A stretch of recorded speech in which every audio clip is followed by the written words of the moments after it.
బొలిశెట్టి సత్యనారాయణ సంచలన వ్యాఖ్యలు చేశారు. తిరుపతి కల్తీ నెయ్యి విషయం గురించి మళ్లీ మాట్లాడుకోవాల్సిన పరిస్థితి రావడానికి కారణం జగనే అని ఆయన అన్నారు. లడ్డూలో అసలు నెయ్యే లేదని, విషపూరితమైన రసాయనాలే వాడారని రిపోర్టులు స్పష్టం చేస్తుంటే సీబీఐ క్లీన్ చిట్ ఇచ్చిందని ఏ ముఖం పెట్టుకుని జగన్ చెబుతున్నారని ప్రశ్నించారు. రాజకీయాల కోసం ఇంతటి నీచానికి దిగజారడం మహాపాతకం అన్నారు.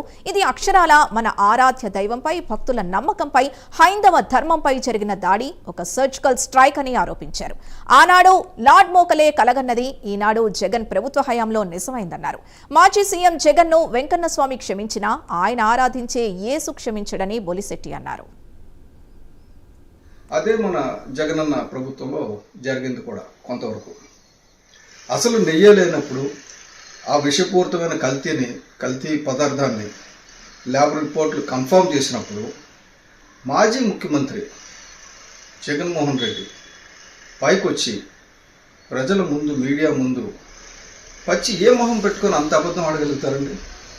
క్లీన్ సర్టిఫికెట్ ఇచ్చిందట సిబిఐ. ఈయన బాబాయ్ హత్య కేసులు ఇచ్చినట్టుగా ఒక క్లీన్ చిట్ ఇచ్చేసిందని చెప్పి వీళ్ళే చెప్పుకోవడం, వీళ్ళ ఇష్టమే. క్లీన్ చిట్ ఇచ్చింది కాబట్టి వీళ్ళు ఆ భగవంతుడు కూడా క్షమించడం అంటారు. కానీ ఒక్కడు గుర్తుపెట్టుకోండి, మన వెంకన్న స్వామి పెద్ద మనసుతో ఈ జగన్మోహన్ రెడ్డిని క్షమించిన ఆయన నిత్యం పూజించే, ఆరాధించే యేసుప్రభువు మాత్రం జగన్మోహన్ రెడ్డిని క్షమించరు. ఎందుకంటే బైబిల్లో కూడా ఆహారాన్ని కల్తీ చేయడం మహాపాపం కింద చెప్పారు. అది ఇంకా కావాలంటే ఆ చాప్టర్లో అన్ని కూడా చెప్తాను ఆయనకి. ఎందుకంటే ఈ అపచారం చేసిన వాడికి శిక్ష తప్పదు.